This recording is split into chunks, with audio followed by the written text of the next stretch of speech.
சிங்காசனத்திற்கு முன்பாக 4 ஜீவன்கள் இருந்தது என்று சொல்லப்பட்டிருக்கிறது வெளிப்படுத்தின விசேஷத்திலே. அதிலே முதலாம் ஜீவன் சிங்கத்திற்கு ஒப்பாகவும், 2ஆம் ஜீவன் காளைக்கு ஒப்பாகவும், 3ஆம் ஜீவன் மனுஷ முகம் போன்ற முகம் உள்ளதாகவும், 4ஆம் ஜீவன் பறக்கிற கழுகுக்கு ஒப்பாகவும் இருந்தன என்று நாம் வாசிக்கின்றோம். இங்கே 4 ஜீவன்கள் இந்த தரிசனத்திலே வெளிப்படுத்தின விசேஷத்திலே யோவான் பார்க்கிற இந்த 4 ஜீவன்களை இந்த 4 புத்தகங்களுக்கு சிம்பலாக கொடுக்கிறார்கள். அதுல முதல் ஜீவன் சிங்கத்திற்கு ஒப்பாயிருந்தது, 2ஆம் ஜீவன் காளைக்கு ஒப்பாயிருந்தது, 3ஆம் ஜீவன் மனுஷ முகம் போன்ற முகம் உள்ளதாய் இருந்தது. இதிலே மத்தேயுவை எதற்கு, எந்த சிம்பலுக்கு ஒப்பிடுகிறார்கள் என்றால் அந்த மனுஷ முகத்துக்கு ஒப்பிடுகிறார்கள்.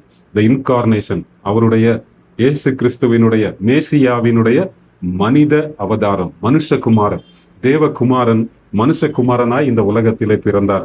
தீர்க்கதரிசிகளால் முன்னுரைக்கப்பட்டது நிறைவேறும்படி இப்படி நடந்தது என்றெல்லாம் மத்தேயு சுவிசேஷத்திலே அதிகமாக நாம் வாசிக்க முடியும். அவர் மேசியாவாக தாவீதின் குமாரனாக பிறந்தார் என்பதை வலியுறுத்துவதற்காகத்தான் மத்தேயு சுவிசேஷம் துவக்கத்திலிருந்தே அவருடைய யூத வரலாற்றின் பின்னணியத்தோடு துவங்குகிறது. இரண்டாவதாக மார்க்கு சுவிசேஷம், அது சிங்கமுகம், சிங்கம் வெற்றியின் அடையாளமாக சொல்லப்படுகிறது. யூத ராஜசிங்கம், அவர் உயிர்த்தெழுந்தார், மரணத்தை ஜெயித்தார், வெற்றியாய் இந்த உலகத்திலே அவர் வாழ்ந்து காட்டினார் என்பதை அடிப்படையாக கொண்டு எழுதப்பட்டது மார்க்கு சுவிசேஷம். மூன்றாவதாக லூக்கா, காளையின் முகம். லூக்கா ஒரு காளை முகத்தோடு ஒப்பிடப்பட்டிருக்கிறது. அதாவது அவருடைய சாக்ரிஃபைஸ், அவருடைய பாடுகள், அவருடைய பாடு மரணத்தை லூக்கா சுவிசேஷத்திலே அதிகமாக முக்கியப்படுத்தப்படுவதை நாம் பார்க்கலாம். நான்காவதாக யோவான் சுவிசேஷம், கழுகு முகம். கழுகு உயர பறந்து உயரே இருந்து கீழே பார்க்கும் அந்த கழுகு முகமாக அதிலே முக்கியமாக சொல்லப்படுகிறது the outpouring of Holy Spirit.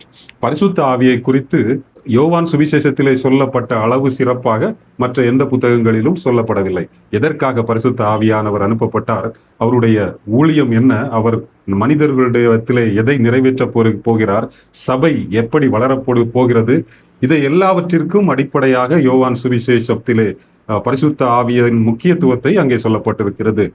அதே போல பார்க்லே என்கிற இறையியல் வல்லுனர் அழுகு கண்கள் கொண்டு பார்த்து இந்த யோவான் சுவிசேஷத்தை எழுதினார் என்று பார்க்லே சொல்லுகிறார். அதிலே என்ன சிறப்பு என்றால்,